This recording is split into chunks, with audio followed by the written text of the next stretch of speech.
वो ये है कि नबी पाक सल्लल्लाहु अलैहि वसल्लम ने ये भी बता दिया कि माँ का बड़ा हक है, और हुजूर ने ये भी बता दिया कि बीवी का भी हक है। जो तुमने खुद खाना है उसे खिलाना है, जो खुद पहनना है उसे। अब मसला पता क्या होता है, बीवी का मुतालबा है कि तू सिवाय मेरे किसी की नहीं सुनेगा। वो कहती है कि चूंकि मैं आई हूं सारा कुछ छोड़ के, अब सिवाय मेरे तो किसी और की नहीं सुनेगा। अम्मा कहती है कि चूंकि पैदा मैंने किया है, परवरिश मैंने की है, जवान मैंने किया, तो हुकूक मेरे ज्यादा है। ये हदीस अम्मा जरूर सुनाएगी अगर उसे याद होगी।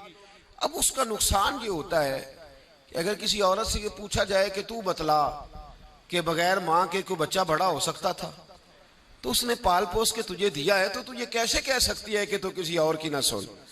और अगर अम्मा से बंदा कहे कि तू खुद ही गई थी इसको देखने, तू ही इसको लाई है, अब किस तरह करके ये मुमकिन हो सकता है कि खातून खाना जो निकाह करके आई है, जिसके हुकूक का तायुन खुद नबी पाक सल्लल्लाहु अलैहि वसल्लम ने फरमाया, उसको हक ना दिया जाए।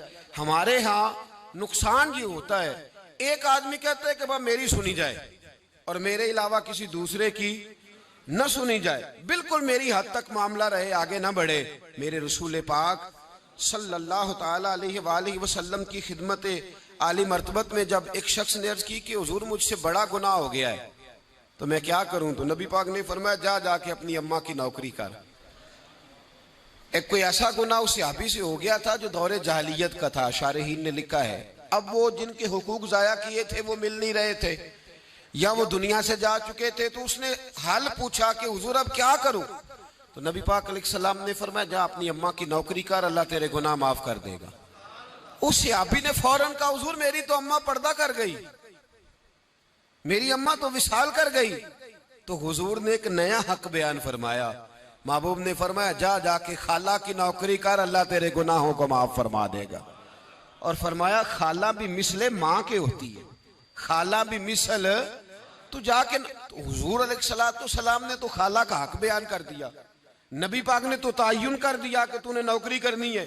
अब अगर बेगम साहिबा को एतराज हो कि तू खाला के घर क्या लेने गया था, तो उधर क्यों गया था, तो ये उसका एतराज इसलिए दुरुस्त नहीं है कि इस हक को रसूल पाक ने बयान फरमा दिया है, नबी पाक सल्लल्लाहु अलैहि वसल्लम ने इसका जिक्र फरमा दिया। मेरे रसूल पाक सैयद आलम सल्लल्लाहु अलैहि वसल्लम ने खुद इरशाद फरमाया, तिरमिजी शरीफ की हदीस है, नबी पाक के ना किसी चचा पर किसी ने एतराज किया, तो जो है मेरी बात पर। अब यहाँ वजाहत नहीं है कि वो मुसलमानों में से थे या गैर मुस्लिमों से थे, लेकिन किसी ने हुजूर के किसी चचा पर, हमारा पता क्या हाल है, चाचा तो बड़ा दुश्मन होता है ना, तो उस पर तो इतराज करे तो ठंड पड़ती है माज़अल्लाह। लोग कहते हैं फटाफट कर दो जुमले और कह दे, चाचा तो शरीक होता है, रोज अब्बा बताता है, अम्मा रोज तबसरा करती है कि बड़ा जालिम है। हुजूर के चचा पर किसी ने इतराज किया, ये तिरमिजी है, तो नबी पाक सल्लल्लाहु अलैहि वसल्लम ने फरमाया खबरदार, अगर किसी ने मेरे चचा के बारे में मुझे अजियत दी तो उसने मुझे अजियत दी। और फरमाया तुम्हें पता नहीं चचा तो इस तरह होता है जिस तरह बाप होता है, इस तरह होता है जिस तरह। अब चचा के हक का तायुन किसने कर दिया, नबी पाक सल्लल्लाहु अलैहि वसल्लम ने।